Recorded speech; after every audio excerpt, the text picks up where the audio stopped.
family, how is everybody doing? I'm not going to keep you too long today. Got a kind of a headache. But fam, I wanted to, we have to have a conversation. But before we have that, do not forget to pick up the book, The Half Has Never Been Told. Please pick up that book. We talked about it, and we're gonna, but it's not till January, so don't make yourself breathe too hard.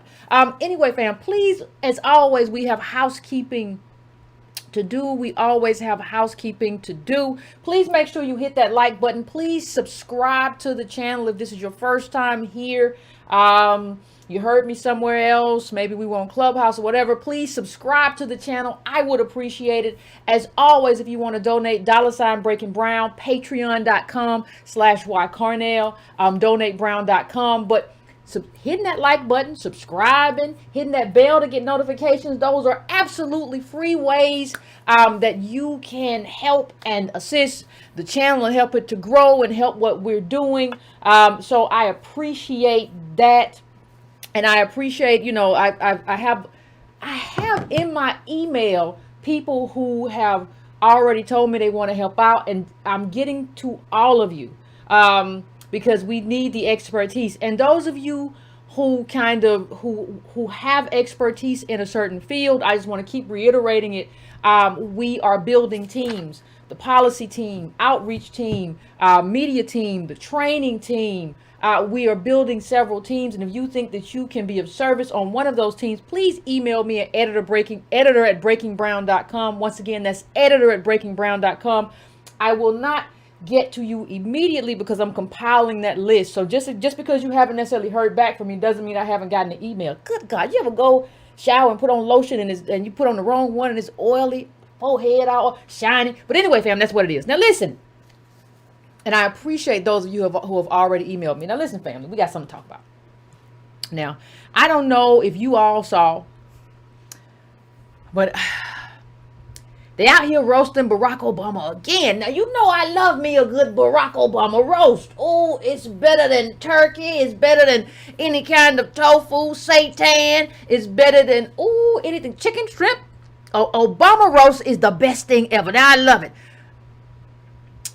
But I have a lot of things because we got to roast Obama because Obama, you can talk about consent decrees and all that. But one of the things that I talk about is how we need transformative politics, not just this kind of accommodationist approach. So that is not good enough. And what happened with Obama is that he did not advocate for good enough. You may get it, you may not get it, but you have to advocate for the thing that you want to see. And Obama, insofar as I am concerned, did not have that in himself, that kind of moral compass, so he could not exact that. What he had was a kind of, and what he has, because he's written like 3 memoirs now. By the time Obama's dead, he's gonna have 10 memoirs about himself. That is not teaching or telling, that is narcissism. So what I feel is that he doesn't have within himself the kind of core values you would need to navigate a path to justice.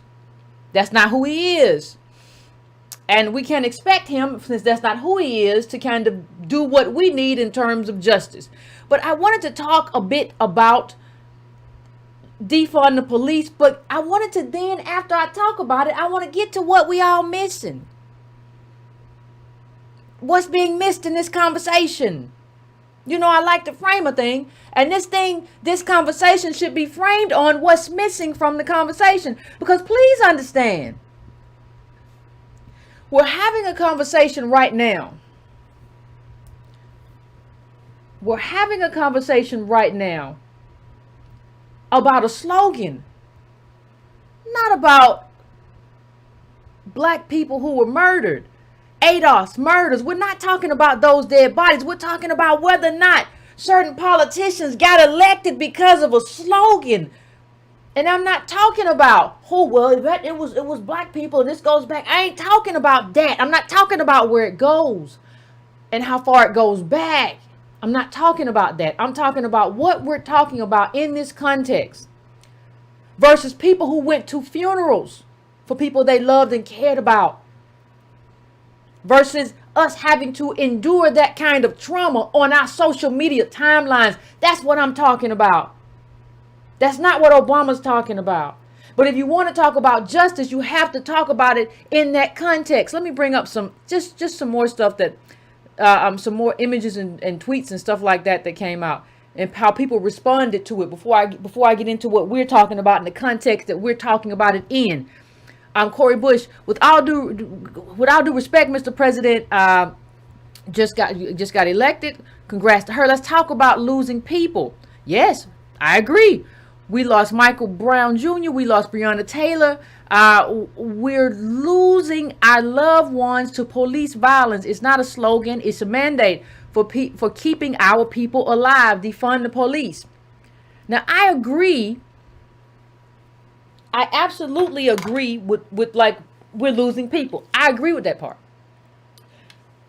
But just in terms of, let me get this grease. Woo, this is bad lotion. Anyway, let me just go to something. I just want to talk about it because and Army brought up a good point earlier today.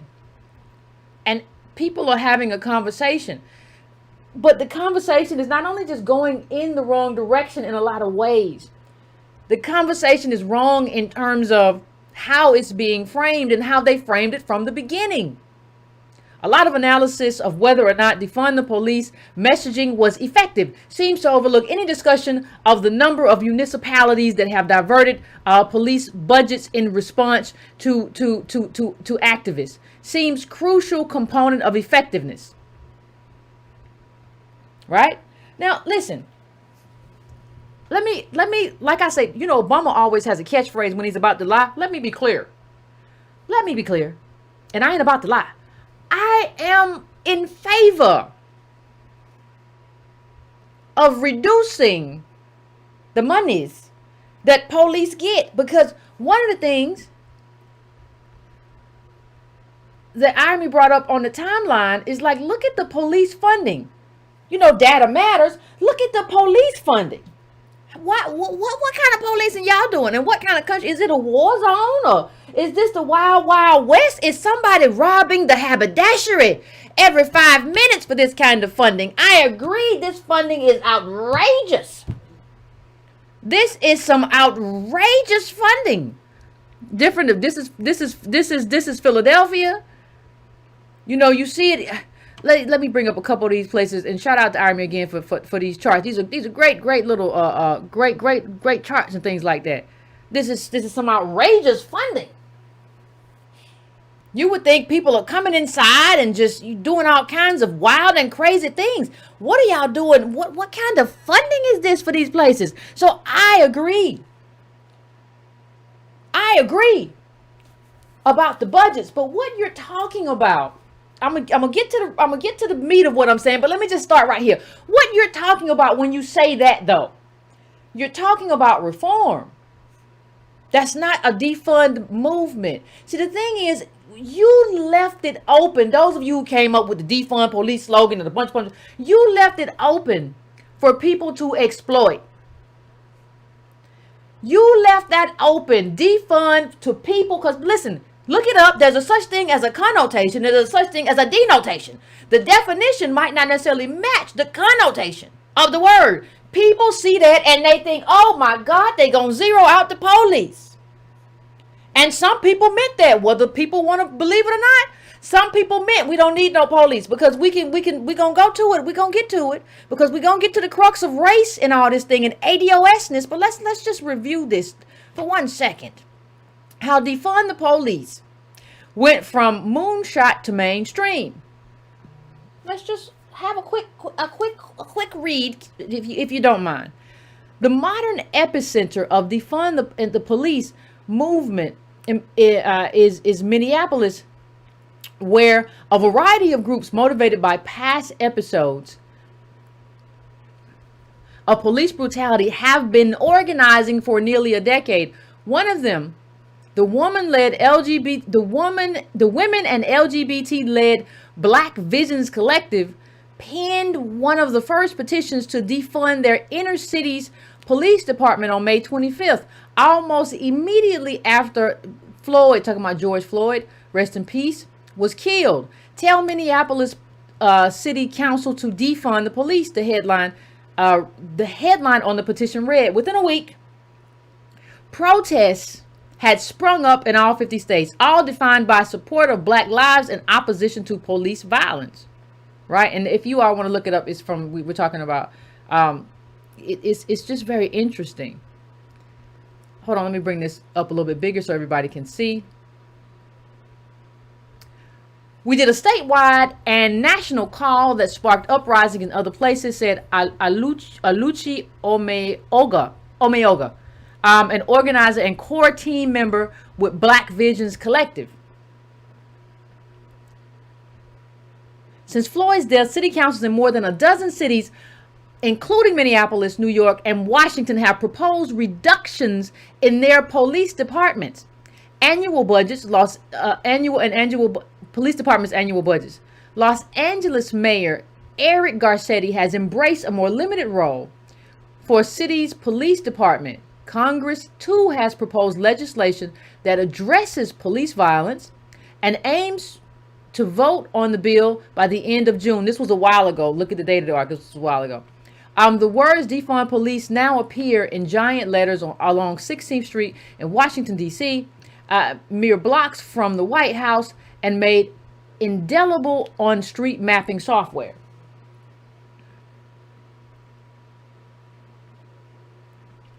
I think we're seeing now, said Kim Burke, a senior fellow at the Center for Policing Equity, is a renewed call and increased attention to these fundings as a product of the large scale and incredibly rapid changes we saw the government take during the corona epidemic.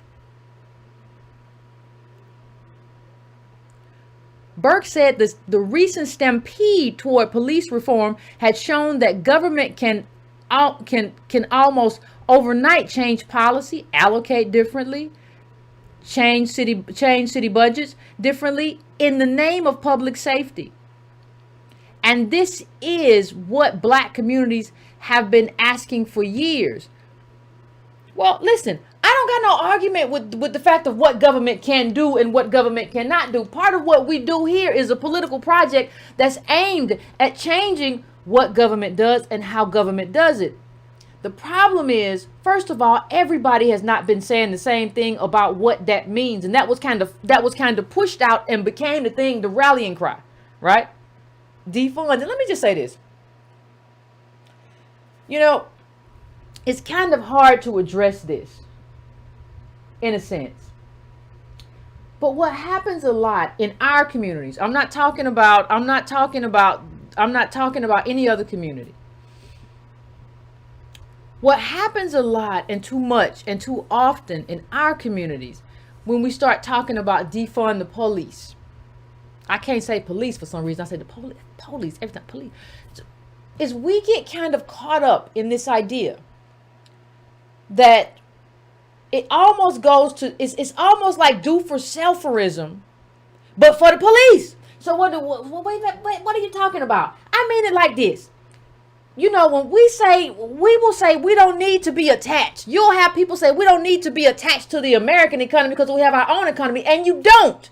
There is no ADOS economy or no Black economy that is not attached to the economy that we all live with and through. You have to be attached. You have to be economically included in terms of what the bank does, how the big banks give credit, how these people do venture capital, who they're giving money to. You have to be attached and entrenched of that. You cannot do anything outside of that. And we have been kind of kept off from that. And instead of demanding it and saying, hey, no, these banks are the engines and the drivers. You always got to know your drivers. Just like you got to know your internal motivation. You got to know and your internal drivers and what gets you up in the morning, what gets you motivated. You got to know what is the driver in terms of wealth. You have to know what the driver is. And the driver is banks. That economic inclusion, part of what we talked about during that Byron Allen case wasn't just Byron Allen or the case. It was a whole masterclass in how wealth moves and works. And if you missed it, you missed it. If you know, you know. If you just running around saying one thing, well, it's about him. If you know, you know. If you watched, you watched. That was just a masterclass in what has to happen for us to have economic inclusion. And so when I say that, what I'm talking about now is when we talk about the police, you can't talk about the police and do the same thing. Well, we all just finna get out in the street with flashlights and our own guns and police our own communities. We pay people to do that. The problem is they do it wrong. The problem is how they do it. The problem is that they prey on us. The problem is that they exploit us. The problem is that the system is set up to protect wealth and we don't have none. Slave patrols. The government is supposed to protect you. Instead, our government is weaponized against us. That is the problem. It's not the problem that police exist. Police exist in every country in the world. Every developed one. The problem is not that police exist. The problem is in this country how much resources, outside resources they get. Way too much in terms of resources. Way too much. So I agree with everybody who says reduce that. I understand that. But I'm not going to go to the fact and say like zero out or defund. Because let me tell you what. What we need as ADOS, we need to be American. Americanness trumps anarchy. No. I'm not going to ever say zero out police. That's not what we need. We need a police that serve us instead of prey on us. You know how people get treated in the wealthy white neighborhoods? That's why reparations is important. You know how they get treated when they go out to the wealthy white neighborhoods? Oh, sir, ma'am, how are you? How are you doing? I saw your little dog in the street. What is his name? What is his name? Rover? Oh, Rover's so cute. Let me rub his little head. I just wanted to get him back to you and make sure he was all right. Because I'm here to protect and serve, ma'am. You have a great day. That's what you want. That's the that's Americanness right there. Look at that. Woo-wee. That's what you want. You don't want just this idea. Listen, there are some people that have to stop living in this sort of fantastical world where we do everything ourselves. Because what you're really doing is being lazy. You don't want to fix this thing. You don't want to fix anything. You don't want to put yourself on the line and say, oh my God, I have to go up against the American government. No, you want to talk. Talking won't fix this, and talking won't fix race, and that's what has to be fixed. But we gonna get to that before you talk about defund the police. That's just all this other stuff is just dressing. It's like y'all just had Thanksgiving, right? It's dressing. You know how when you have Thanksgiving, somebody you know sometimes people put different stuff in the turkey. You put little stuffing in there. Some people throw a little orange, a little tangerine in that thing. Whatever you do. Everything else is just dressing. How would you feel if somebody came out of the Thanksgiving kitchen with just the dressing and not the turkey? Wouldn't you feel some kind of way? That's what everybody keeps trying to give us is the dressing. And that's why we're not talking about those people murdered and how, when you talk about Breonna Taylor, George Floyd, Ahmaud Arbery, all the people, when you talk about that, whether you go back to Trayvon, when you talk about it, everything takes us away from the murder and how the murder is related to race. It's not a police problem. This is a race problem. This is an ADOS problem. We're not talking about a police problem. But let me get to one other quick article that was interesting in terms of how this whole thing got confused. And then we're gonna get back at it. Defunding police. Brief overview, history, models, and the demands of the movement. Now let me get to something really quick. Just a couple things in here that just kind of shot out to me that I just want to bring up really, really quickly. Now, thanks to the work of abolitionist organizers such as Critical Resistance and more recently the Movement for Black Lives, the myth that we need police to keep us safe is beginning to crumble. So this isn't about this article right here isn't about, people say, oh, everybody knew what you meant when you said defund. We meant just limit the money. No, they didn't. You got to say that. And you have to do the work to teach people that before you get there. If you don't, let me come out of here and just say one thing really quick. If you don't do the work beforehand to teach all these people you talking to, well, when I say this, I mean that. you're going to have a heck of a problem on your hands. That's why political education is so important. I can't say that enough. Political education is important because you have to do the groundwork. You just can't come out and say defund the police. Because I'm right here. How many of you? I'm right here in Georgia, and I know how, I know how that was exploited. I'm shocked that it didn't work as well, it took a while. Right? Trump being as bad as he was, I expect all the little suburbanite to come out and whatever. But no, that was an ad playing. This should have been this, I'm always surprised, but I am always surprised if Georgia goes blue. But still, you shouldn't have such an exploitable slogan. Because you got to understand, everybody ain't you. A lot of these people, they get protected by the police. Why? Race. This is not just about, yes, they are funded too much. Yes, they get way too much money. Yes, their police unions right into the stuff like to where they get to come back. So you might kill somebody, murder somebody wrongfully, and then get to go to somewhere else and then start your job all over again. You just get to do that. Where? How? But let me just go back to this really quick.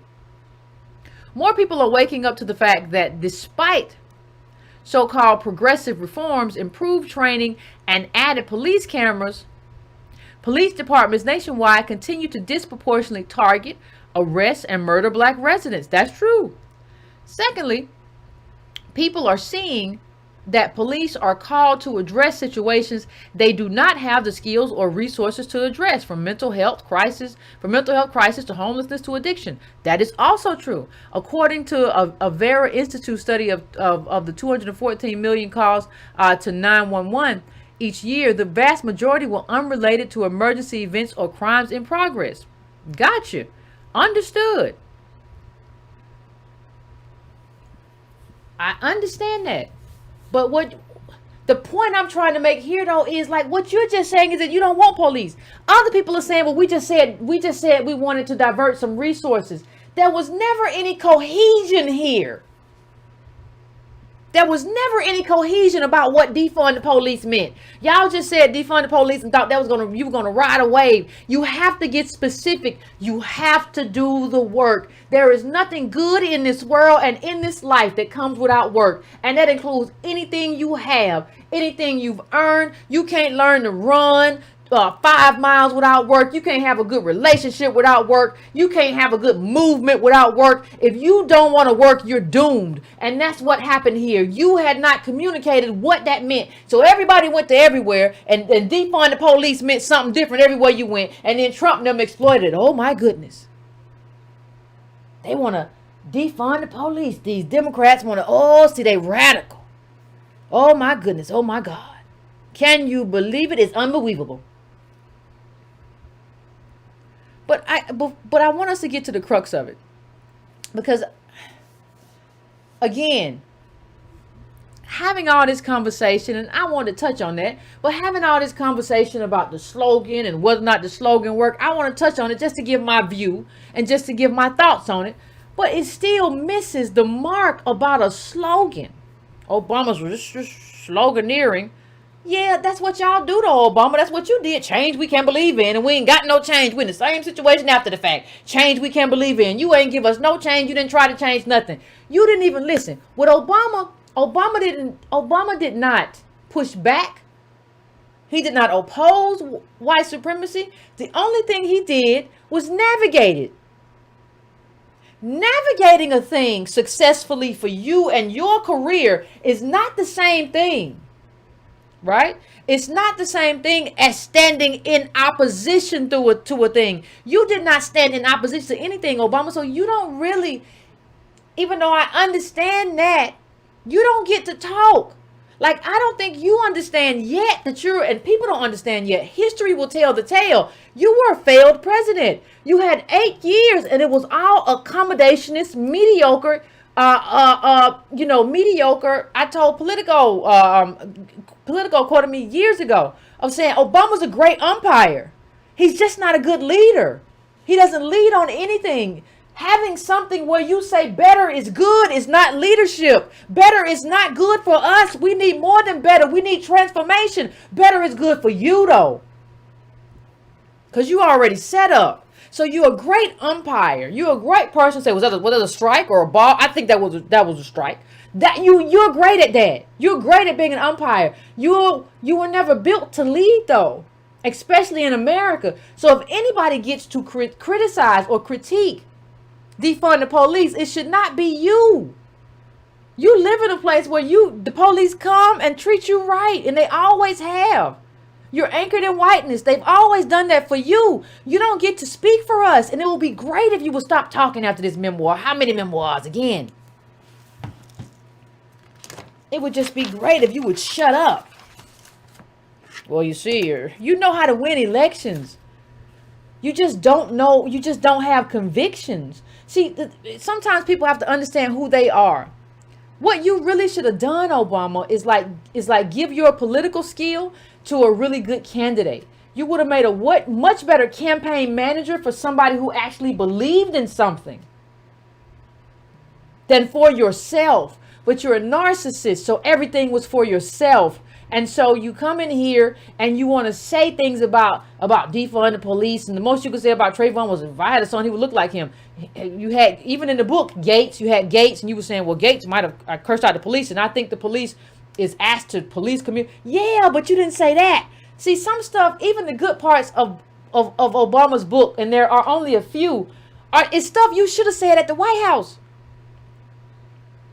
But you're the kind of person who you have to take months and years to sit down and ruminate about things before you can get to the crux of what it means.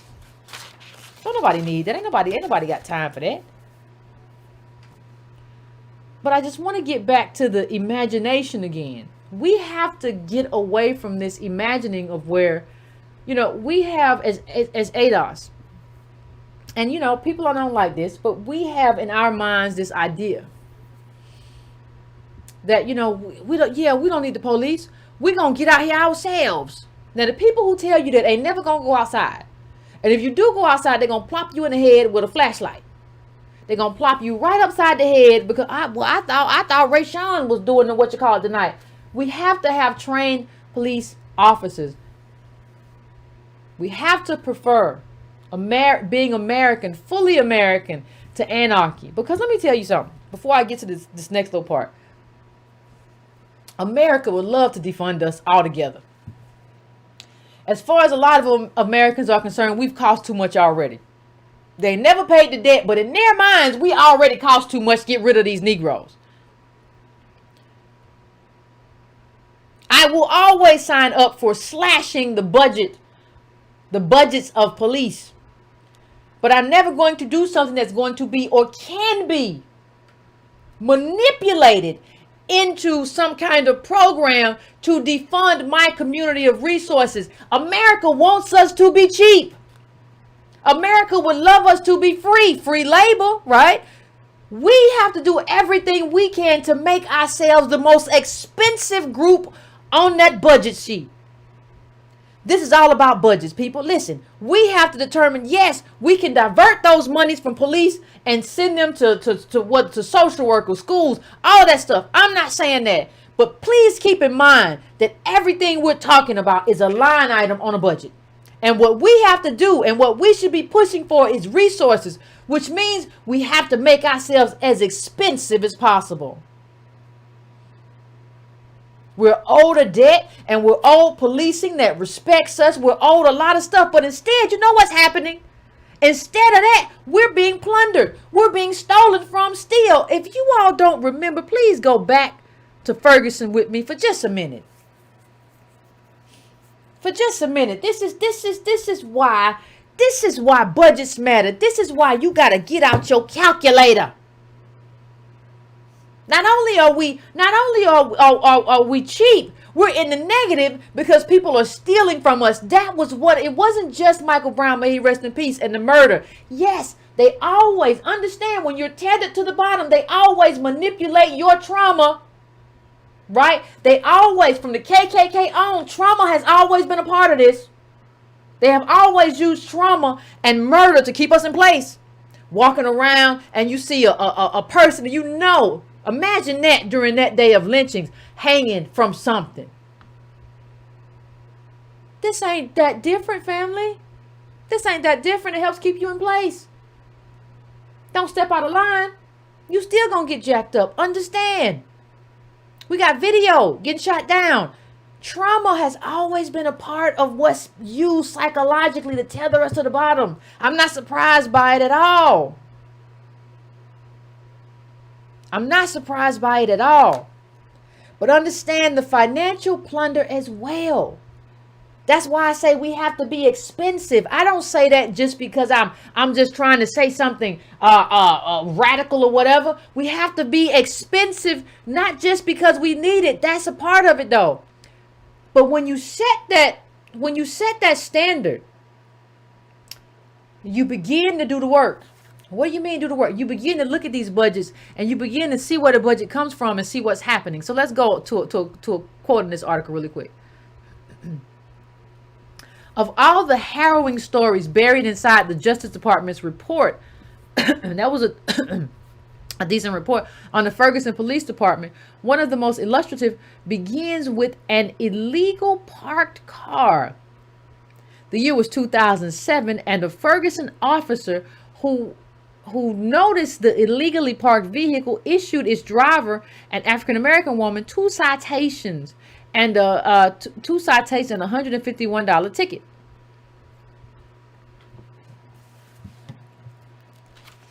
Now listen to this. To the driver who had bounced in and out of homelessness, the fine was draconian. It wasn't just to her, it was draconian.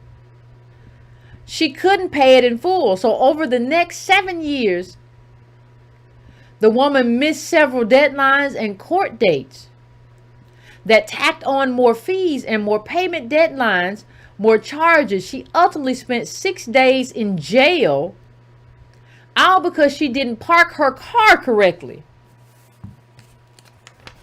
All because she did not park her car correct. Now listen, as of December 2014, the woman had paid the city of Ferguson $550, resulting from a $151 ticket, and she still owes $541. What am I trying to say, family? What I'm trying to say is this. This is all orchestrated. This is orchestrated. For what, Yvette? What is it orchestrated for? It's all orchestrated to tether us to the bottom. And who is us, Yvette? ADOS. Yes, people come over here and get caught up in it because you look like us. But that's what the goal is. You can't fix policing unless you fix race. You working on the dressing. You want us to come out on Thanksgiving with a tangerine. You haven't worked on the meal. The meal is race. You will never get around that. There's no way to get around that. And everything that I see in terms of a proposal is designed to fix the effects. So if somebody is really sick and they have cancer, you have to treat that cancer however you treat it. You can't just say this is the effect of that cancer. So the person doesn't have an appetite. Well, we're just going to give them this. Yeah, you have to give them this to get their appetite going, right? They need an appetite. But you got to take care of what's causing the appetite to them not to have an appetite. You got to go to the source. And if you don't do that first, if we don't fix race, we all just end up back here next year having to come say, y'all remember the whole conversation about body cameras and how that was going to change the game? What happened? These police just turned them off. Well, the body camera wasn't on at the time of the shooting. I bet you it wasn't. He turned it off. Well, they had a body camera and they have a body camera law, but the body cameras were not on at the time of the shooting. I'm shocked. Because all of this, you have to deal. You have to deal.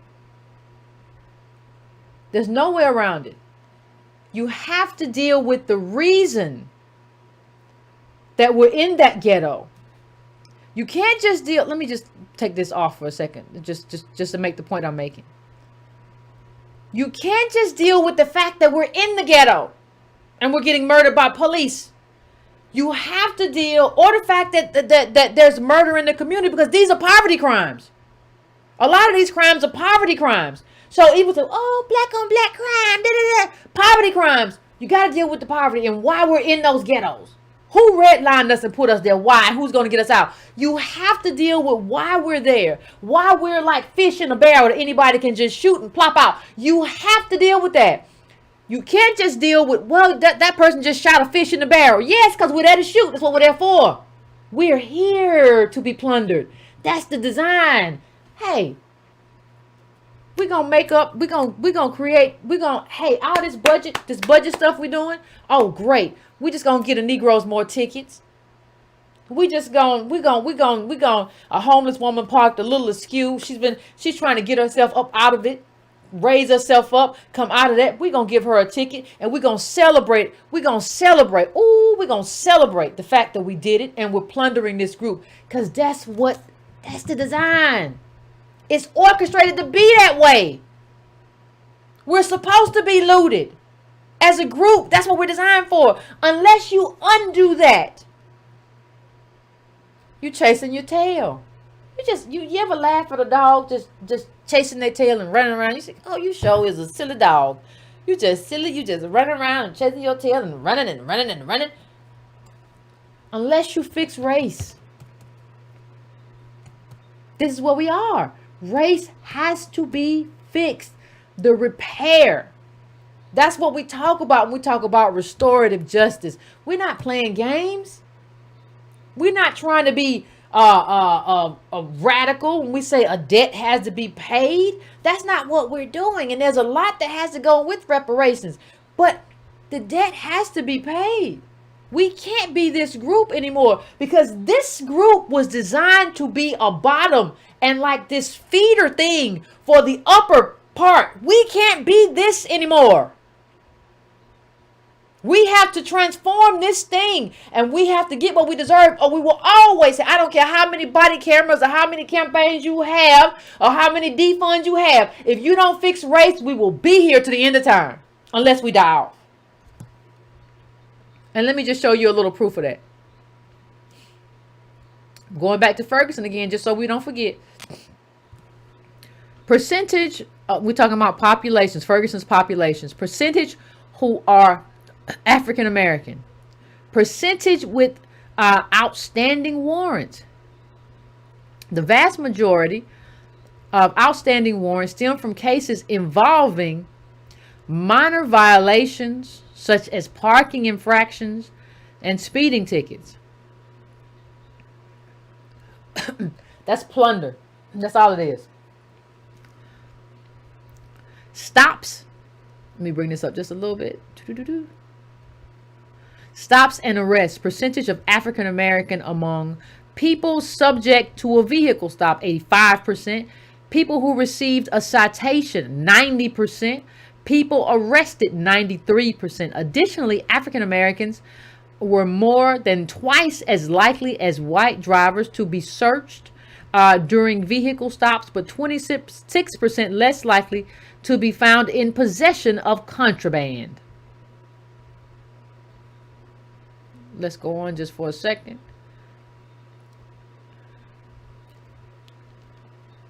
Unreasonable force. Percentage of African Americans among documented cases of the use of force, 88%. All 14 canine bite incidents, 100%. We've been bit by dogs a long time, haven't we?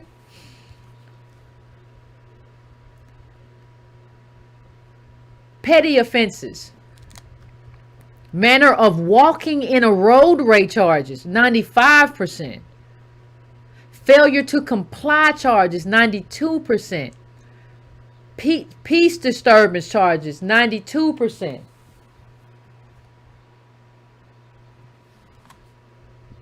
Right? Let me bring this up real quick. This is the last chart. Traffic citations. Percentage of African Americans among citations based on radar or laser verification methods, 72%. Citations based on less objective methods such as officer observation, 80%. Of course you observed us. The disparity in speeding tickets between African Americans and non-African Americans is 48% larger when citations are issued based on methods other than radar or laser detection. That means if you use your equipment, we ain't speeding. If you use your racism, of course you see us. That's by design. Let me go on.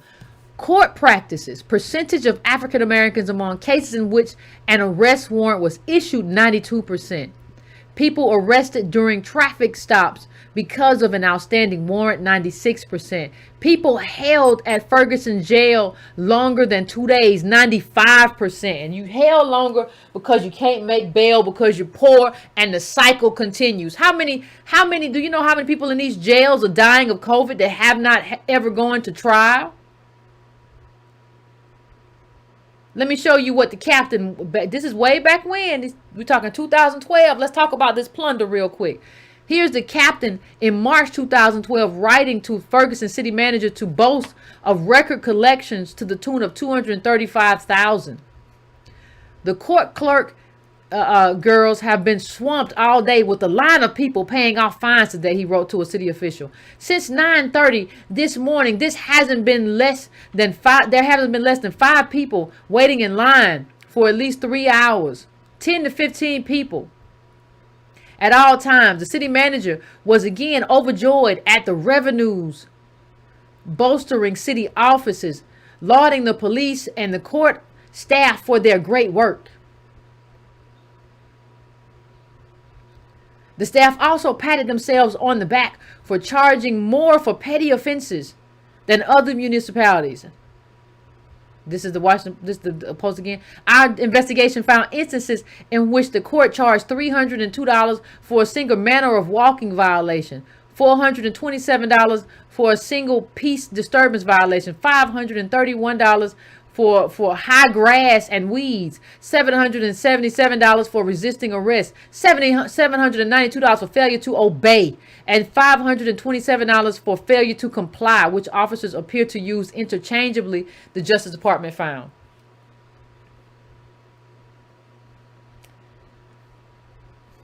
Now understand something, when they say interchangeably, what they're saying too, they can just say whatever.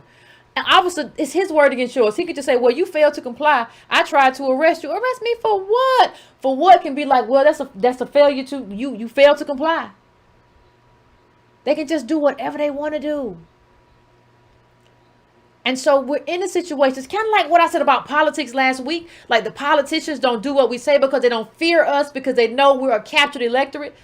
We don't have any wealth.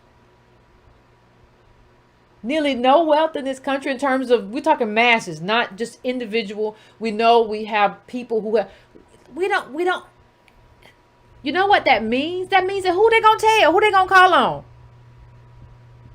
What they gonna do? Who gonna check us if we just exploit this group? Where is everybody who is supposed to be protecting us? Let me tell you something. That's why ADOS as a movement is so important. That's our job. Get reparations and check these people. That's why we have to grow, because we got to check you. You got to know. You have to know when there's an ADOS chapter in your area that there are millions of ADOS that will check you and will run you out of office. We can't do it like this no more. We got to, people say we can't be political. We got to. Everybody is political. Saying we can't be political is that's the word of a fool. We divvy up resources and rights by being political. How in the world can you say we can't do that or we shouldn't do that? We have to be political. We have to get our debt and our due. And there's a whole fight that still has to happen after that. Because people are going to still want to treat us like how they treat us. And we got to say, no. We're going to get us a new police chief in there. We got wealth now. We got wealth, so Citizens United ain't no thing. We're going to get us a new person in there and do what we got to do. We are not going to be your piggy bank. Understand how awful you have to be to use the poorest people as your piggy bank. But hey, we're the weakest, so we're the easiest to exploit. What are we going to do to change that? What are we going to do to transform this system? Yes, we elect some people, but then they have to go fundraise, and their funds don't come from us because why? We're a plundered group. So we start with people power. We have to. Because all of this stuff isn't about just a police officer deciding to kill somebody. Remember this article? I talked about it a few shows back. Born with 2 strikes. You look into this stuff and you realize, no, it's not just about an individual police officer coming to the community. This whole thing is about systemic racism. And it doesn't get fixed unless we fix race. Breonna Taylor, you see the same thing. Systemic racism. That's what we're dealing with all across the board. So my whole thing, what I want to get people to understand, and this is, I'll end it here. But what we have to understand is that America did like this really evil thing. They created race and they said, oh, you're different. Y'all got small brains and all kinds of stuff because of melanin and kinky hair, and but really because you wanted to be able to exploit us, and you needed to make other white people feel okay with doing that. And this creation of race has damned us to the bottom. Not nearly, but we're talking about, like, listen, half of Black America worth less than $1. Like, that's what we are. And you don't fix that without fixing race. So yes, cut all the budgets you want to cut. Police budgets, I understand that. But you don't fix this thing that needs to be fixed in whole without fixing race. That's just how it has to happen.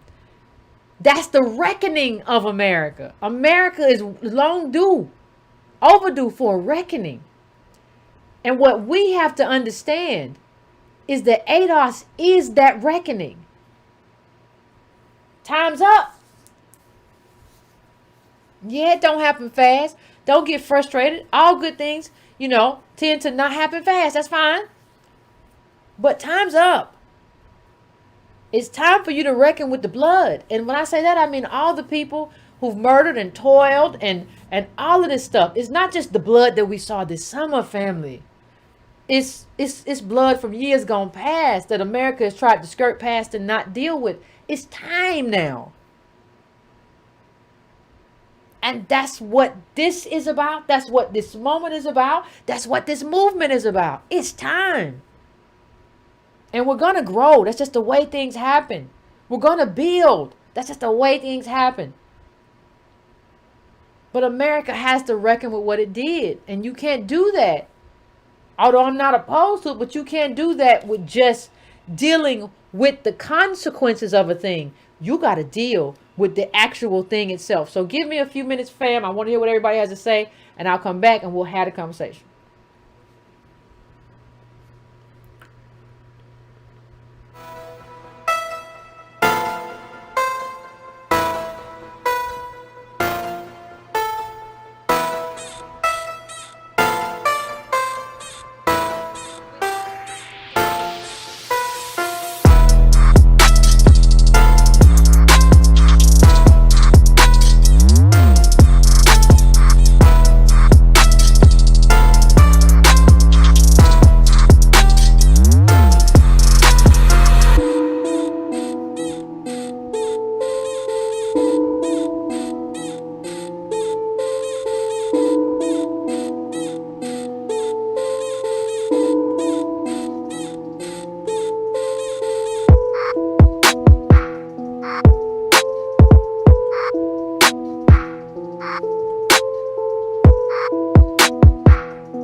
family. We are back.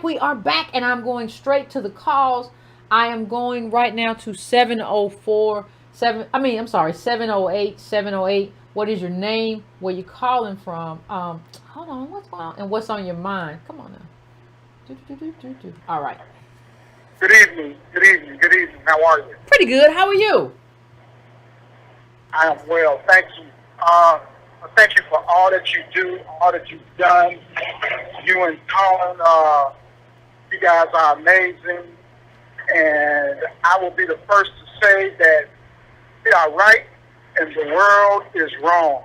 We're on the right side of history. And we must keep fighting.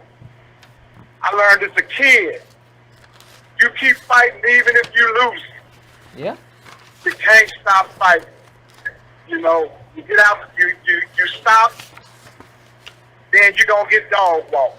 And all you ever want the world to know is, I'm going to fight back.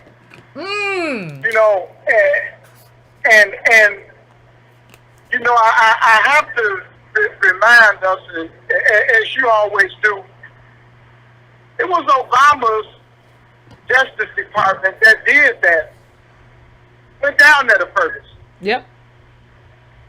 And he gathers and does nothing. Well, consent decrees and stuff like that, but like you have to, like I tell people, you have to do transformative stuff. Like I appreciate the data, I like data, but you know, you left it. What you gonna do? Lead the data for Trump? Like it has to be bigger than that, or at least you have to fight for bigger than that, even if you don't achieve it. Absolutely. But he has the unmitigated gall to say what he says. You know, and he was the biggest sloganist of all, because you're absolutely right. Change we can believe in became change not at all. At least not for us. Yeah, no good change for us. A lot more white millionaires. During that era. So. Thank you. That's exactly what I was about to say.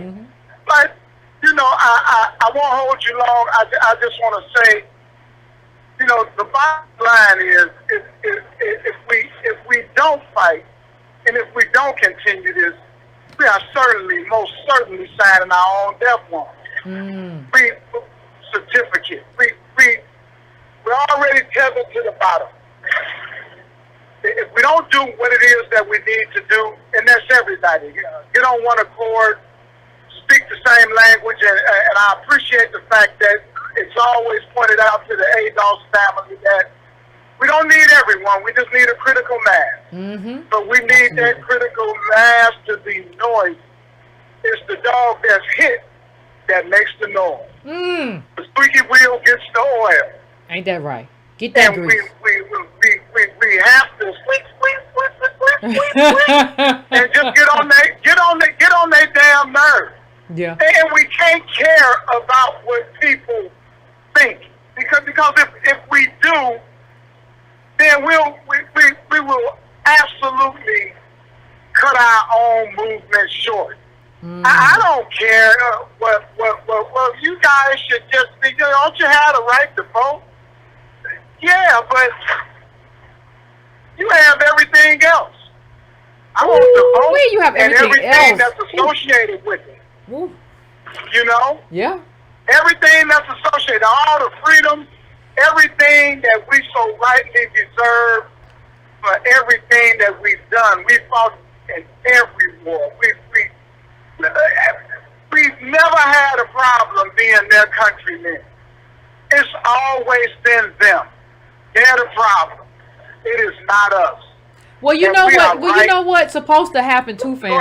You're supposed to get the spoils of your work. Like, you know, even if you reap what you sow, right? We haven't, like, how awful is it that we work and we haven't been able to reap, you know, build America, and you can't reap the rewards of America? How awful is that?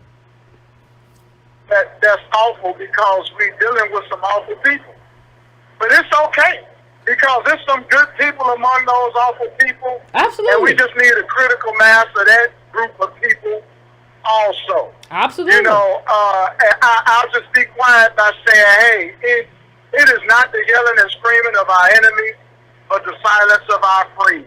Ooh. You cannot sit back and just act as if you don't know what is happening to a specific group of people in this country.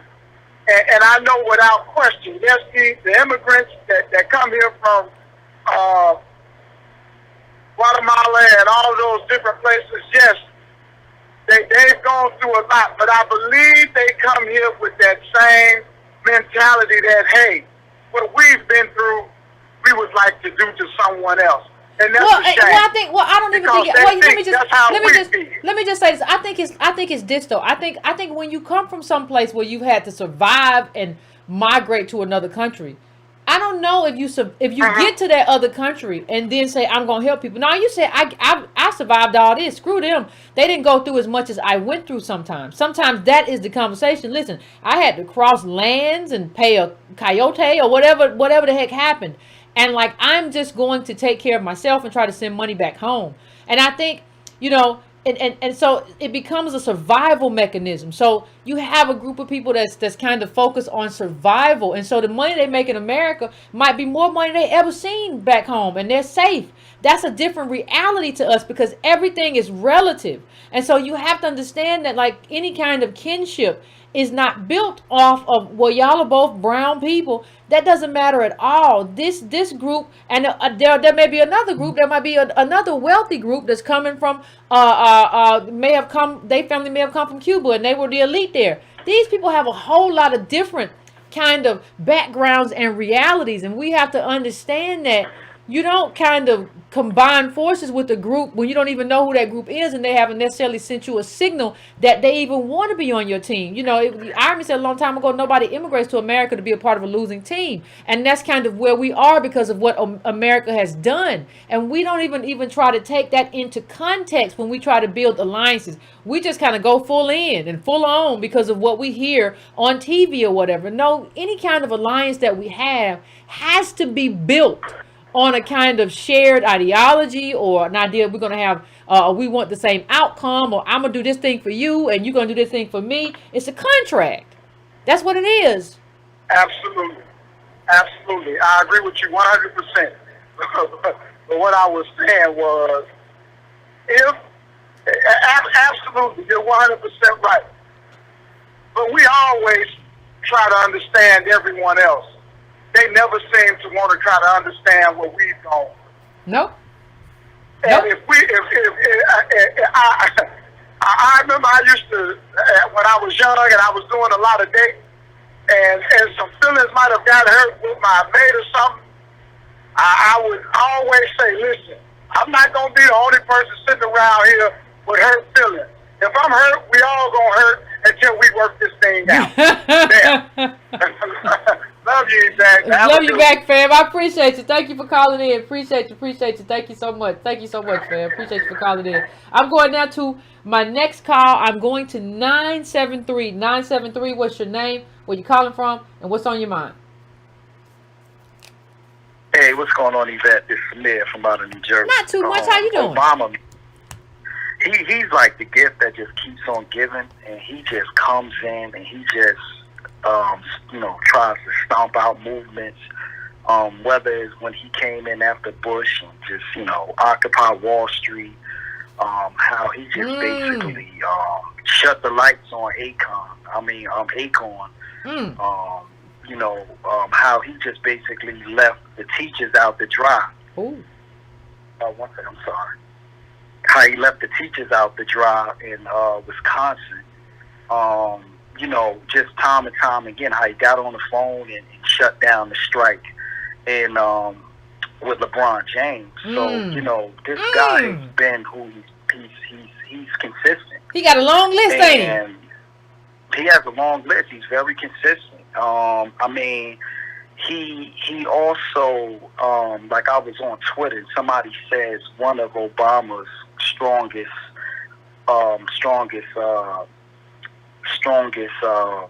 one of the strong points of Obama is his empathy. And I say, yeah, his empathy towards racism and racists who practice racism. That's the strong point.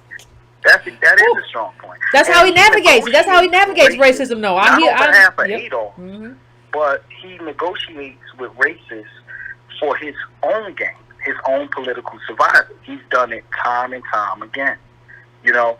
And again, you know, there was this author, and I heard him say something, and he said, "There's nothing wrong with black people that ending racism won't solve." And that's just basically what we're dealing with.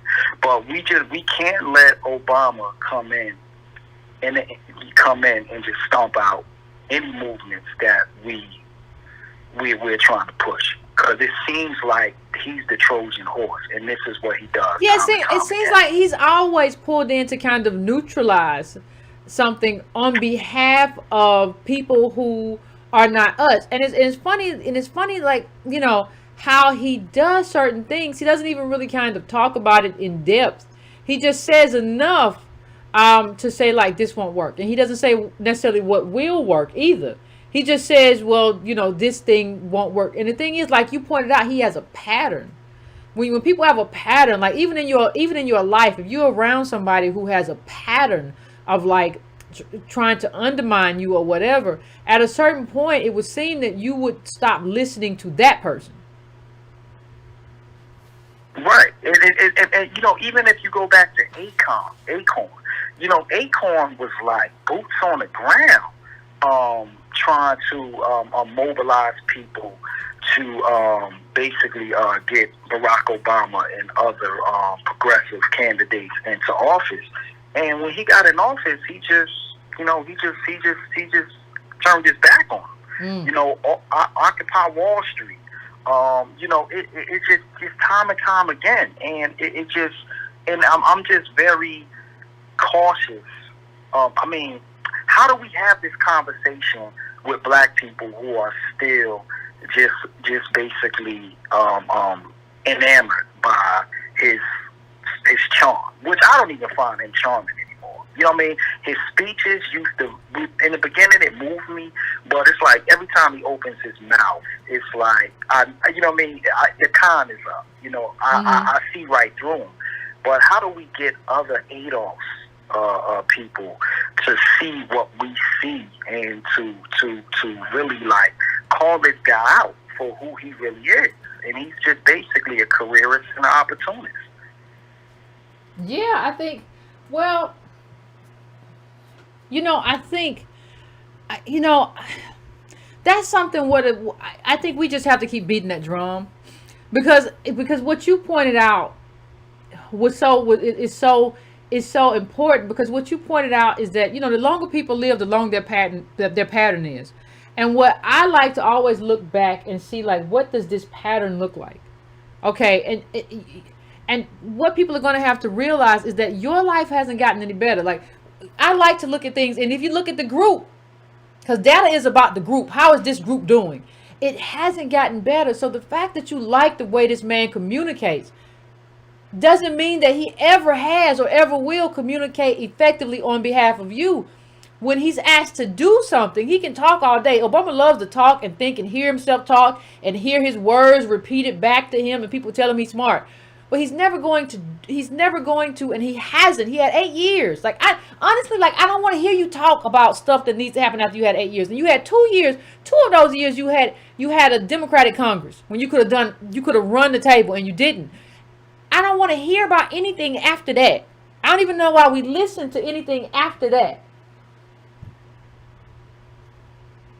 And so I think what has to happen, though, is that for us, we just have to be ambassadors of the movement, ambassadors for what ADOS stands for, ambassadors of data and real information, because people love to get caught up in, like, oh, he's a great representation, and people love to get caught up in the representation because of who we are as ADOS and how we've been maligned. I think day by day we kind of can coax and talk people out of that, but I think that takes time, and Obama won't give us time to look at him in the rear view because he won't go away. Yeah, he won't go away. But you know, but the good thing is that, I mean, there was a time where you couldn't even get close to criticizing Oprah Winfrey, and those days are over. Yeah. So, you know, I just hope when that day does arrive, when a large enough collective see who Obama is, and Obama isn't the problem, he's just an annoyance right now.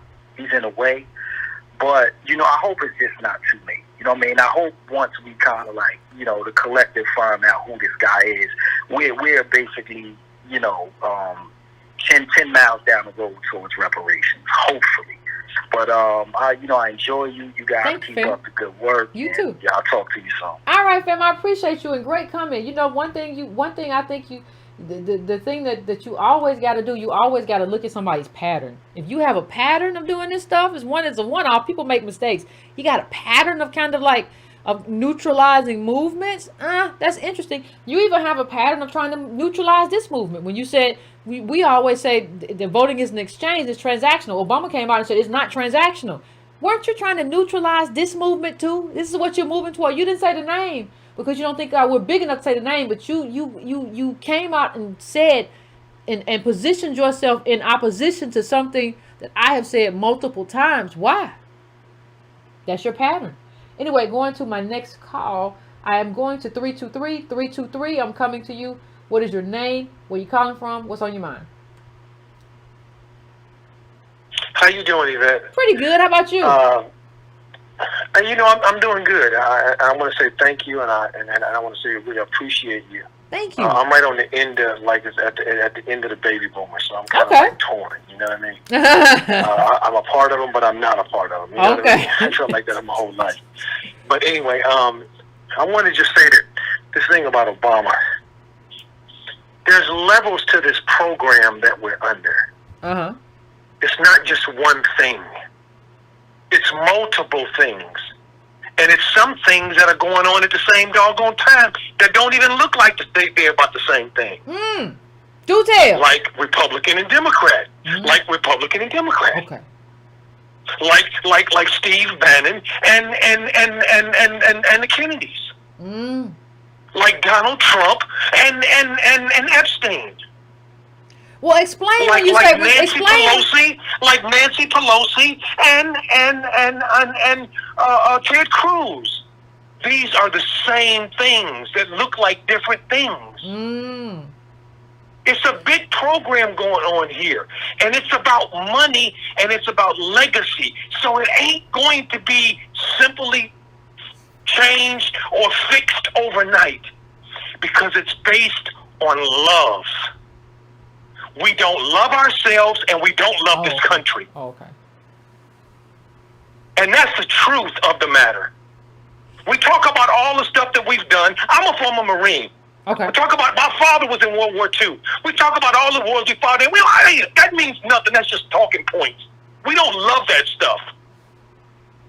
We're trying to say that, look, this is our bona fides. This means we belong. Well, people who love something don't keep asking to belong. Love make them belong. They say, I'm doing this because for no other reason that this is in my heart to do. And I ain't doing nothing else. Because I don't know nothing else to do. Them numbers that you showed earlier, with all them stops and stuff, that's horrible. It hurts my spirit to see that stuff on the screen and then to see it played out on our phones and on social media as George Floyd, as Ahmaud Arbery, as Breonna Taylor, as my nephew who got gunned down, my sister's youngest grandson in Las Vegas by a white supremacist about a year ago. Playing with his friend, just heard some black kids out in the street, came out and brought his gun. Next thing you know, one of us is dead. This is our story. Yep. And it has divided us. And the only way out of this is love. Love for ourselves. Because love is the only thing that overcomes hate. It's the only thing that overcomes. Listen, Mark Twain said it this way. He said, a lie can get out the door and go around the world 2 weeks before the truth puts its pants on. Yeah. But once truth gets its pants on, the lie is on the clock. Its time is up. And this program's time is up. And now it's time for us to stand up into this breach as the new people that we are.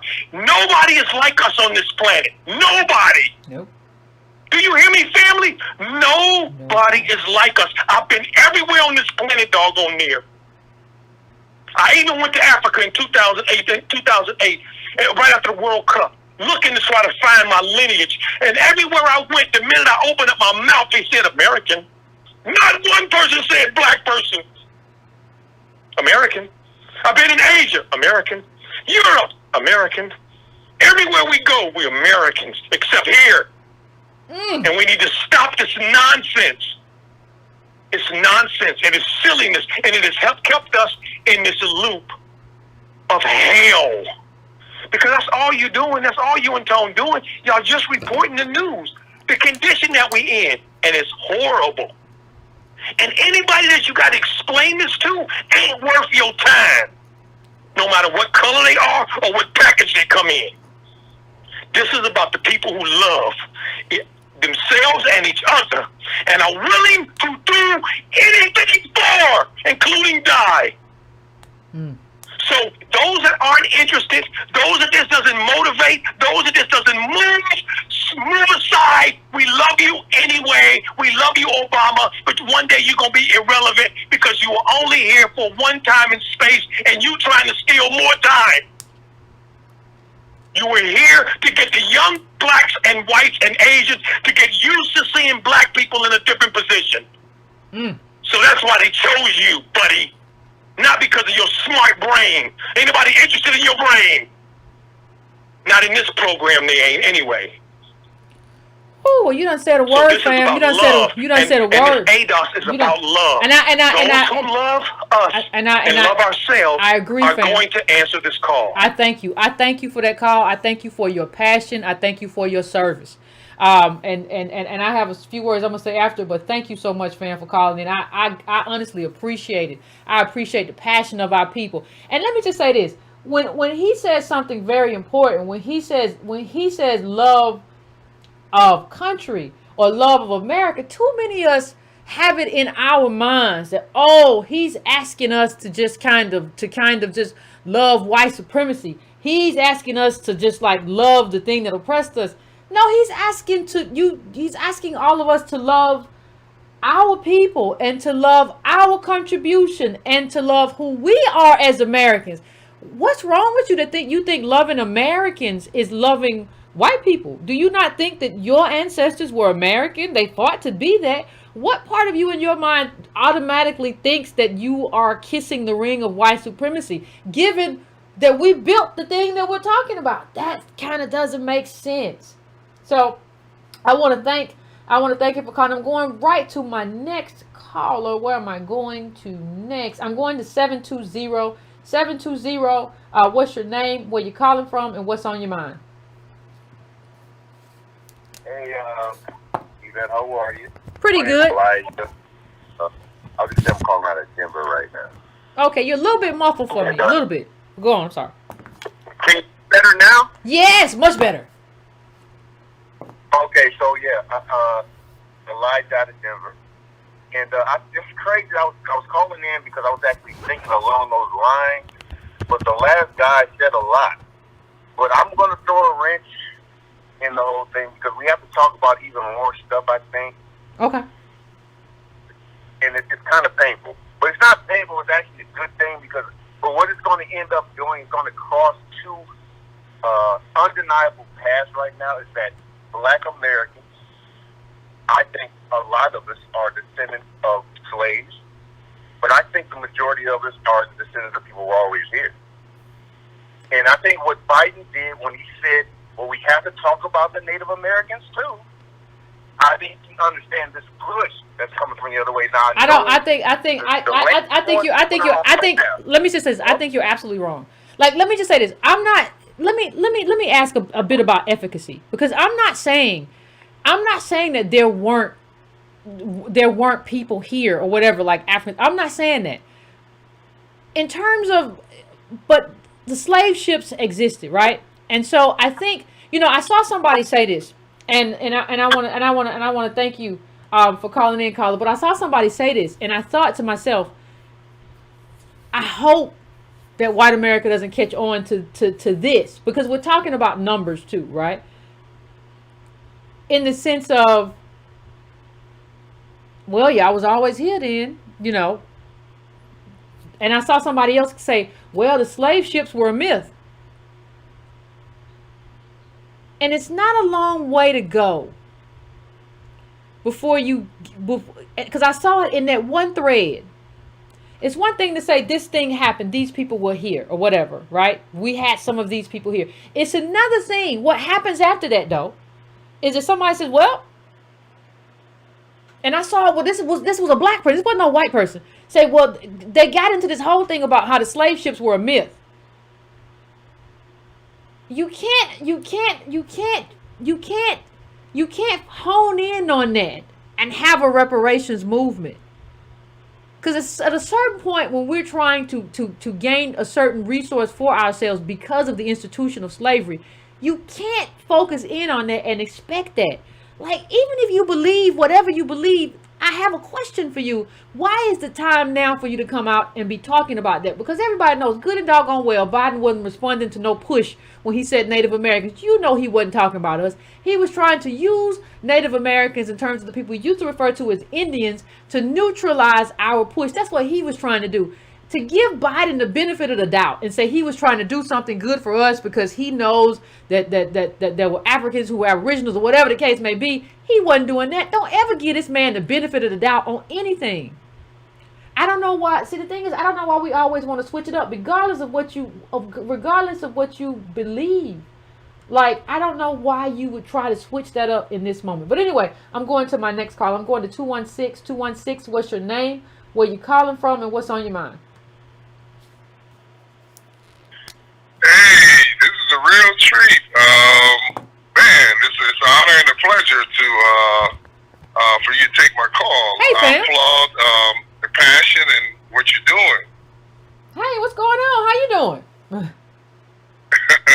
I'm okay. I'm CJ out of Cleveland, Ohio. Okay. Yeah, this is real cool. So, a while back, I was blessed to live overseas. My spouse at that time was active duty military, and her tour of duty took us to live in Italy. So, I was enamored by their open markets and stuff that they had. Okay. So, long story short, I tried to bring that concept back to the inner city in Cleveland, and I saw brothers and sisters working out of their cars, hustling, trying to sell stuff on the corner. So I said, well, what if I got a vacant lot, got a city permit, and instead of these brothers and sisters working on the corner, you can bring all your goods and wares up here. You don't have to worry about a permit, and you can collectively sell your goods and wares until you can graduate to a brick and mortar store. So during all of that process, I was able to bump elbows with local councilmen and leaders and stuff like that. And a lot of people was complaining about not getting money from the city and all this other stuff to start up businesses. So I said, well, mine was self-funded. I saved, and I talked to the guy that had the land in the neighborhood, and I was able to work something out. And so, during that journey, because I was bumping elbows with local politicians and stuff, a lot of people was complaining about the politicians, and there was this one guy who was a political pundit, and he said, and I wanted to get your take on this, he said, a politician is thinking about two things at any given time. How can you help me, or how can you hurt me? Mm-hmm. So with that said, keeping that in mind as far as the ADOS movement is concerned, how can we use that to our advantage with these politicians? How, if that's always swimming in the back of their mind, how can you help me or how can you hurt me? You know what I mean? And use that to our advantage, and also I want to get your take on if you remember the Tea Party, which were they had a brief rise to power, and there's a few of them still around. But what do you think about borrowing their strategy to gain the power that they briefly had, as far as ADOS adopting those tactics and strategies that the Tea Party let me utilize. Well, let me say first, one of the things to your first question, I've always said that these politicians don't fear us. So when you say, how can you help me or how can you hurt me? We can help and hurt in terms of human capital. That's what in terms of like being voters, and we will not only vote you out if you don't have our agenda, what we're going to do and how we're going to do movement politics means you won't be able to occupy that space. Right now, we're not willing to let Democrats hurt at all. We will talk all day long, but then when it comes down to it, we're going to show up and show out, even if you don't have an agenda or it's clear that you are not going to do anything for us. If you just put that agenda up and then you run off, right? So what we have done is put Democrats, because I say Democrats because that's the party that we support overwhelmingly. What we have done is put Democrats in a position where they don't have to fear us. They can move on to other groups and deal with other groups and deal with the needs of other groups seriously, not just put up something on Medium and walk away. They can deal with the needs of other groups seriously because they know we're not going to, you don't have to fear the ADOS vote. They're always going to come for us. They might whine and holler and whimper, but we know that they're going to always show up for us. So I believe, I have said, and that's why our down ballot strategy was what it was. I have said that, if you don't come to us in terms of reparations as the heartbeat of a transformative black agenda, we shouldn't vote for you.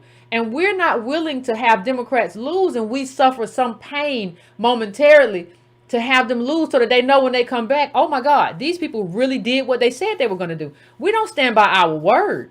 You have to honor your word. You can't keep telling Democrats, oh, I'm not going to deal with this. You're going to have my agenda. I'm not doing that. And then when it comes to it, you do exactly what you said you were not going to do. At some point, you have to honor your word. Now, let me just say one other thing. When you said the Tea Party, yes, the Tea Party was important. Part of the problem that happened with the Tea Party, if you listen to people who were in the Tea Party, is that they could not manage their own brand, their own people, because they were just a leaderless group. They didn't have any kind of hierarchy or structure. That's why I always say, and this is not coming from me, I put it up on Twitter a while ago, like last week, I think, or the week before last, where somebody was writing, one of the Tea Partiers who was a leader of the movement was writing about how they were unmanageable because there was no leadership. But I do agree that you have to find some way to disrupt the parties that you're in. Now, we don't necessarily at this point have the money to disrupt on the national level. I think what has to happen for us in terms of how we do that, it will have to be local. But the first thing you have to do before you do any of that is that you have to get people on board with ADOS. So you can't put the cart before the horse. If you try to run a bunch of people and we're not at a large enough mass, and our approach to politics and ADOS hasn't caught on big enough, well, you're going to just lose. You have to make sure you have entrenched what we think, what we believe in, and our agenda into a whole group, and then you move. But you have to make sure, if you do it locally, then you have to make sure that you're local, that you have a strong ADOS chapter there, and that y'all are doing the work, and that y'all are setting the groundwork for this person that you want to run. I would like to see, if we're talking about local politics especially, people come out of ADOS chapters to do that. People who are in ADOS chapters get groomed to do that. But like I said, this is a long slog, and it can't just be the chapter. It has to be people in that community who you have done enough work with to influence, to be on the board, to be on board with what ADOS is and what our agenda looks like. So that would be mine. And real quickly, that ties into the last part of what that political pundit, what the gentleman said, was the brother, by the way. Mm-hmm. He said, so instead of you guys doing all this complaining, get your numbers up. Get your numbers up and speak in one voice instead of a lot of let me just say this though. I take issue with like complaining. Like, see, you wouldn't see, I think the person that you're talking about, is kind of cowardly to say that. Because when white people have criticisms of government or politicians, nobody says you're complaining. It's interpreted as a critique. Well, no, he was just saying as far as us in this little room when we were, when they were, he's just talking about the people that was in front of him at that time. Okay. I was just, but yeah, I think what we're going to do in terms of, but listen, I'm going to turn the table back on all ADOS. Like, I have put the call out too. Like, if you want to help with outreach, you should email me, editor@breakingbrown.com. Like, this cannot be something that we all have a part to play. This is we're building an outreach team. So we are actively positioning ourselves or planning to position ourselves to get our numbers up. That's what the whole 501c4 organizing initiative and why we moved in that direction was about, to build. This is a moment of building. And lastly, sister, I just want to say this because I know you got to get to more people. I think, and trust me, I'm not an Obama fan, but I think when he sent Eric Holder and the Department of Justice across the nation to look at those police departments, I think that was our cue to do massive lawsuits.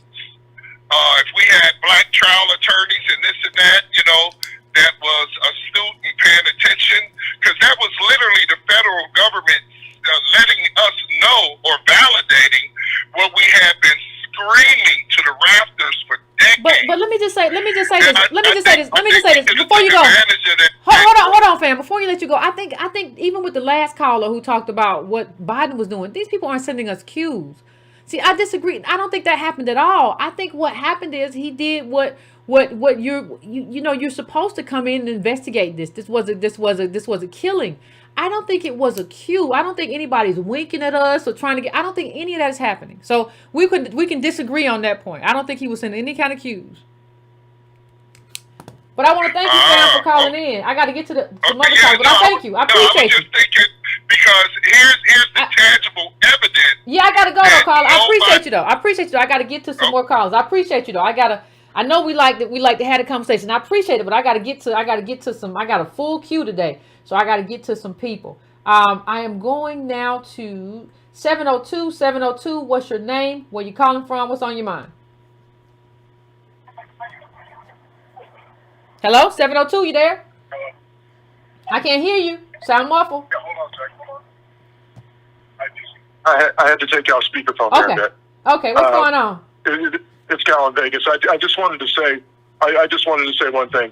Okay. Especially as it relates to your state and your upcoming special elections here. Mm-hmm. There is no reason. I mean, this is the way that we deliver our ADOS message to Jim Crow Joe and his BIPOC sidekick there, by simply denying the Democrats 2 seats. There's no reason to think that having a Democrat majority will somehow empower us, and so let us send our message early here and get them into the slipstream of trouble that they deserve and have earned by ignoring us, and they make it clear that they're not going to do anything. So, and let me ask you a question. Okay. If that happened, and I'm not siding with anything. If that happened, do you think? I don't think that would be interpreted as a message. And let me just say why. Because I think what happened. I was watching the news like 2 weeks ago, and it was like, thousands of people voted down ballot. But we had coordinated to do ADOS down ballot Democrat, right? What I'm saying is, like, when there's no coordination anyway, and I'm just talking right now. I'm not co-signing anything. When there's no coordination, it just looks like people didn't show up or people just didn't vote or whatever.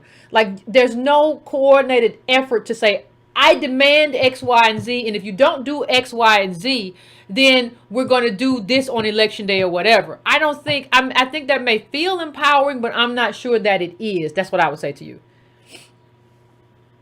Well, I don't disagree with that angle, but what I'm saying is that at very minimum, we need to deny these two Democratic challengers the vote, simply because they have already assumed that they have it. And that can be a start. I mean, as far as organizing to get to a better place where they understand that we have demands, since obviously it's a little late to be making demands and have them being listened to, that,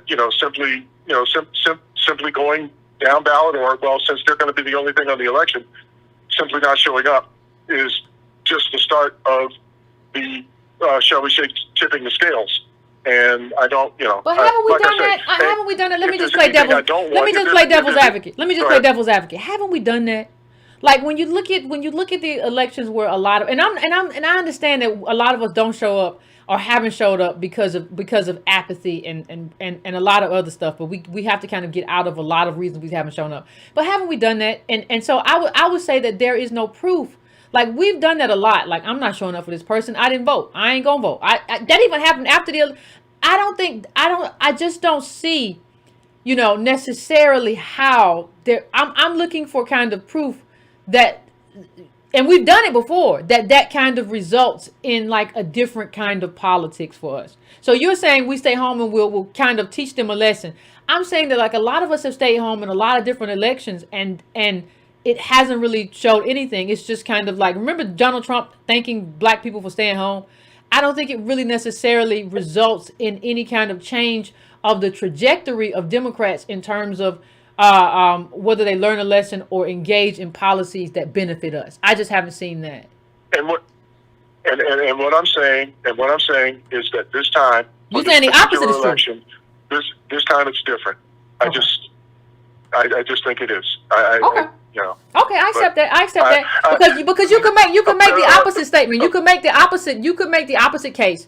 If I were to argue from your point of view, you could make the opposite case. Yvette, we have shown up a lot of times. They haven't done anything. So you could make that's what I was expecting you to argue. But I understand what you're saying. I'm just trying to think it through. I'm not trying to condemn you or anything. I'm just trying to have this discussion.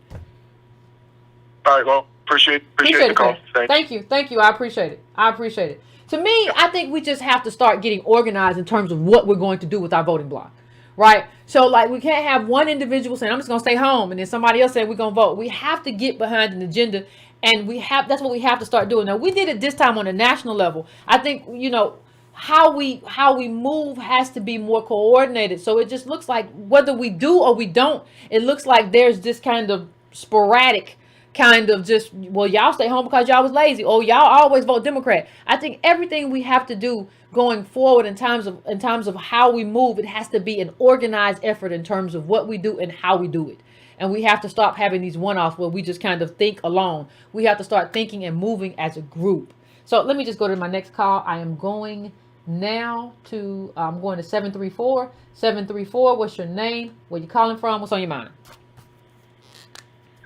Hey, what's up, Yvette? This Not is too Pat much. Al, the chairman from Flint, Michigan. How y'all doing? Pretty good. How about yourself? I'm doing all right. I was calling, and I know it's a heavy night, so I just want to be quick on a couple things. Okay. But speaking about Obama and getting found out, I think today the story that came out about him trying the vaccine, I didn't see that. What really he said? is going to start to show off his disdain and how insulting he is to ADOS. Vaccine. Because in Flint, he drank the water here and smiled, and I think some people were quiet today because they were embarrassed, but they're going to move on pretty quickly and see who he really is. So we just What you gotta say keep though? What you letting him say about him? expose I himself. didn't. But okay, fam. I didn't even see none of that. I missed all that. The chat will tell me though. If you want. So you think they're gonna figure him out? I don't know. I will wait and see. But I think to the extent that they figure him out is the extent that we keep making the case. Like, what are y'all doing with this guy? Even when he went on the Breakfast Club and he kind of, it was just the most ridiculous kind of revisionist history I think I've seen in a long time.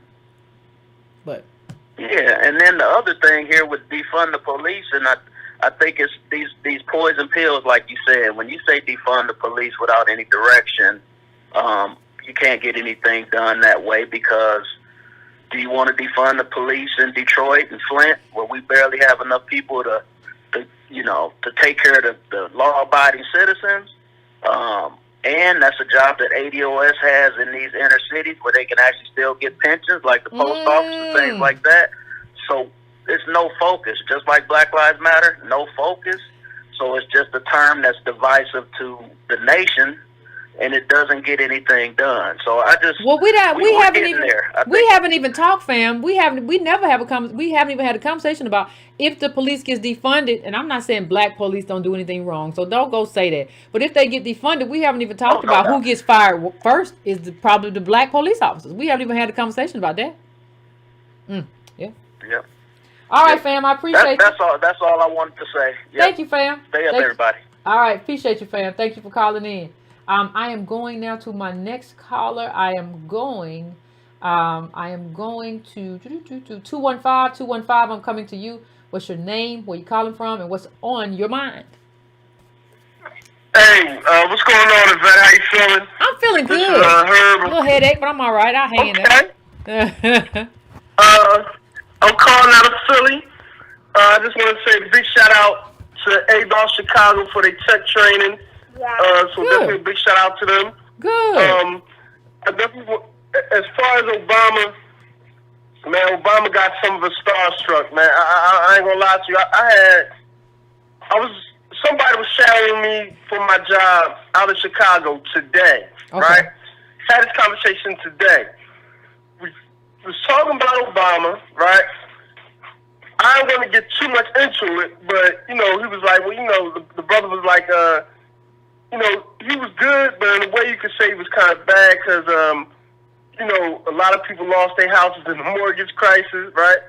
And then he said, I lost my house, and I've been staying in an apartment ever since, right? Mm-hmm. Yeah. So I said, oh, okay, well, I kind of feel similar, but I don't got to tell you that because, you actually lived it. You know what I mean? And he said, yeah, but nobody made me sign that contract. Nobody made me sign those papers. I said, hold up. So you going to support the brother after you personally lost out due to his lack of help and support toward us? Like you personally lost. And he said, yeah, but again, I took out that mortgage. It was my decision to do that. I was like, yeah, but you took out the mortgage. Oh God, that's deep. That's such an awful story because he doesn't understand. He doesn't understand. Everybody, like, to have a mortgage is supposed to be just like the American way. It ain't like you robbed a liquor store, my guy. It's like you had a mortgage and there was a recession and there were all sorts of things at play that you didn't control. And Obama controlled the Treasury and all kinds of stuff and hemp and all that stuff, which could have been used to keep you to stay in your house. And he should have. He failed you, and you don't understand that he failed you. So how? Oh, go on, fam. I'm sorry. Again, I think he understands. They just can't see it because it's in his face. Like, again, this brother, he dealt with the consequence himself, so he has to understand. But I try to point out to him, I said, well, he protected. I said, nobody got arrested, nobody went to jail for the crisis. Everybody got to keep their job, but he didn't protect and support the people who, the most vulnerable, the people who lost out. You know what I'm saying? He didn't protect and support the individuals on the ground that lost out on it. So, like, but again, that was his reply. He ain't make me sign that mortgage. So again, it's like he got some of us struck. He got some of us starstruck. Yeah, and you're going to have to live the consequence of being starstruck. You're going to have to live the consequence of, like, your life being upended and that foreclosure being on your stuff, on, your credit and all that stuff. You're going to have to live the consequence. You're going to have to eat that. And so don't have anybody else try to help you eat it or nothing like that. Like, because you just too starstruck as somebody who was supposed to. That was his duty. And people recommended that to him. And this was Obama trying to play the middle and play umpire. If by now you don't see it and you lost, I don't know. We just have to, that's somebody I just can't build with. Now, that doesn't mean that, like, maybe you come around or whatever, but I don't know if you are part of the critical mass because you're not critically thinking. Well, I mean, in terms of dealing with the brother, I mean, you seem like a good brother. You understand what I'm saying? So, I'm going to work with him and I'm going to continue to work with him. But at the same time, I just know that there's certain topics I know I just can't delve into. And I know I just can't talk about, and I didn't plan to talk about this particular subject, but again, when he explained that, he felt that direct consequence, I felt it was okay for me to open up and discuss a little bit more, and maybe even go into an ADOS discussion with him. But again, you couldn't see it. Can I cuss out? Oh gosh.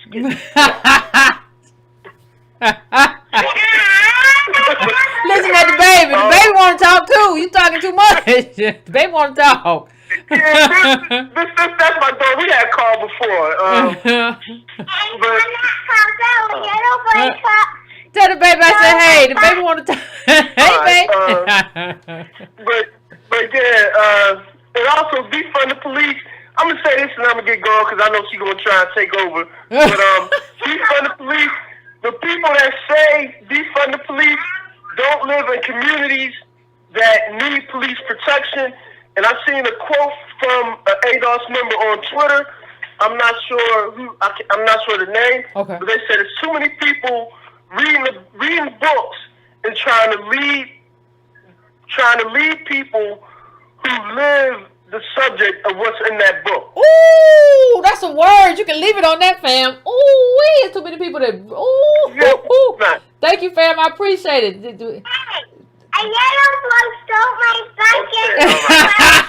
Good night. Oh, y'all a great little couple. little father and baby. That's wonderful. That's wonderful. Ooh, that was a line though. Anyway, let me get to my next caller really quick. 912. What's your name? Where you calling from? What's on your mind? Hey, family, what's going on? Not too much. What's going on with you? It's Greg down in Sloganeering, Georgia. Okay. What's on your mind? So, family, I just wanted to let you know that, Savannah, that's a very large Irish community, right? Oh, really? I didn't even know that. That piece you and Tone did about Obama and those gig jobs. Okay, yeah. So, I'm a little nervous. No, take your time. Take your time. A little bit. So what we used to do in Savannah, we used to just rent a van, right? Just rent a van, go downtown. There's going to be a lot of white people, and just say, hey, where you going, man? And that was our Uber back then. Oh, wow. You know what I'm saying? And that was, 2000. So I just wanted to let you know that. Oh, you had your own thing. Uber put you out of business back then. Appreciate you, fam. Thank you for calling in. Yeah. Regulated that, but and Tony's gonna be doing a show on that I think tomorrow. But that's what the gig economy did, and that was another that was just kind of make people whatever kind of little side hustle you have, they just gone the capital done took that and you just out of it. It is what it is. Anyway, I'm going to my next call. I'm going to 601. What is your name? Where you calling from? What's on your mind? Good evening, Yvette. How are you? I'm doing good. I'm doing all right. What's going on with you? Let me talk to you and tell you a little something. This is your family out of Mississippi. Okay. This is Adolph, Mississippi. My name is Cheryl. Hey, Cheryl. I told you. I'm in the house with you. I came to that conference last year. Oh. In the middle, I didn't even think I was going to make it to that conference, my queen. What happened to you? I didn't think I was going to make it. Huh? I said, you didn't think you was gonna make it? That's all you want. I didn't think I was gonna make it. I was melancholic for months. Oh. And then I fooled around and got time off. I'm a truck driver. I'm an over the road truck driver, mother of 5. I took pictures with you and Tone. I convened in the house and had a blast with my family, made contacts because that was the most important thing for me. That's right. And right to this day, I'm still in contact with a lady named, a beautiful elder named Nancy DeMatra. Okay. So shout out to you, Miss Nancy. Appreciate you, Shout fam. out to you. Yes, ma'am. Look, I just wanted to chime in. My mind is a little bit everywhere. It's just an honor to be on the phone with you. My family, I'm mother of 5. Okay. My family and I are truly grateful, for this movement that you and the brother Tone, Irmy, so many others, Dr. Cosby, like I said, so many others have really spearheaded and on a shoestring budget, I'm sure. I have given a couple of times, and I encourage those who are listening to dig deep and give, to this cause, to this movement, so we can allow you to do the work that we can't do. I drive trucks pretty good, but I don't talk like you talk. I'm not as good at it as you are. I do the best I can, and I leave it at that. But I be wearing rascals out. I be hitting them in the She said rascals. Did you say rascals? She said. I love Plain, it. I've been killing them, and I don't even care. I have no empathy. I make enemies everywhere I go. That's my job, and I don't mean it for the sake of just being mean spirited. That's the last thing I am. Exactly. I help stray animals. I love people. Period. You do. Point blank. You do. But I am absolutely burned out of my people being a losing team. I'm tired of that. Me too. That's why I raised my children right. I felt that was very important. Charity starts at home and spreads abroad. That's how I was raised on that adage. And used to get my butt whooped while they were saying it. So I'll never forget it. It's but I just want to say to you, you know, we have an uphill battle in our community. Our people have fallen in love with the trinkets and the opulence of this nation, and because they love it more than they love themselves and their people. We are divided. We are divided. My 11-year-old son a few years ago was on the radio at WMTR 90.1 in Jackson, Mississippi. Okay. My family was on that radio program. We were being featured because I'm a single parent now. And do you not know, my little boy was at the microphone, and I'm going to get off the phone after I say this because I mean it to the bottom of my heart. I see it as clear as day. My little boy got on that microphone to introduce himself. He says, my name is Dayon Yaakov Livingston. And he said, well, I guess my last word to the audience is, the thing that divides us is the thing that will destroy us. We better get it together. You're trying to help. What you all are doing is you do it so well. Anybody can understand, but we are some people, we are allergic to change. That's how we carry ourselves. We can see the water coming up to our lips, and we're going to stand still because that's what we've been doing. We're going to be in trouble after a while. I love you. I love you, Tom. I love my Adolph family. Shout out to Anthony Moore. Shout out to Lakeith. Shout out to Mr. Carney, Mr. Leo Carney, and my beautiful Adolph, Mississippi family. This is Cheryl signing over and out. Appreciate you, fam. In Oklahoma. Truck driver. You be safe out there. Truck driver. You be safe.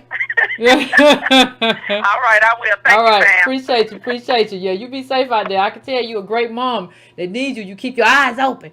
So I like the thing that divides us is the thing that will destroy us. Oh, we better figure out a way to come together. That was a word. We done had some words on here tonight. That was a word. Woo! And I want to thank her for calling in. Shout out, Adolph, Mississippi. I appreciate y'all. Woo! And I appreciate the calls tonight. That was the last call. We're headed towards the 2 hour mark. So I just want to thank everybody who called in. I appreciate it. Everybody, please hit that like button if you are in there. Please hit that like button. I absolutely appreciate it. Hit that like button for me. As always, you can go to donatebrown.com, patreon.com/ycarnell, or $breakingbrown for the Cash App. But free ways. It's a pandemic, so you got to talk about what you can do free. Hit the like button for me. Hit that bell to get notifications. Do all of that good stuff, fam. I appreciate it. And you know, we gonna continue to have all the conversations that we need to have. That's just what it is. And we're gonna continue to build and continue to grow. And like I said, if you want to be a part of that, please absolutely reach out to me at editor@breakingbrown.com. And we will work to make that happen, fam. Until next time, please be easy breezy. Please take care of yourself. Please take care of yourself. Please take care of your family. Don't none of this work if you are not healthy, mentally healthy. You know, we're talking about psychologically healthy, spiritually healthy, your body healthy. All of that stuff has to be in there. So please take care of yourself first. Get yourself a nice warm bath and lay back and just take care of yourself, because we need you in the fight, and you got to be healthy in the fight, and that's what we got to do. So, fam, I will see you next time. Be easy breezy, and you know, like I said, take care of yourself.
we good, yeah. Out here we good, yeah. Out here we good, yeah. Out here we good, yeah. Out here we good, yeah.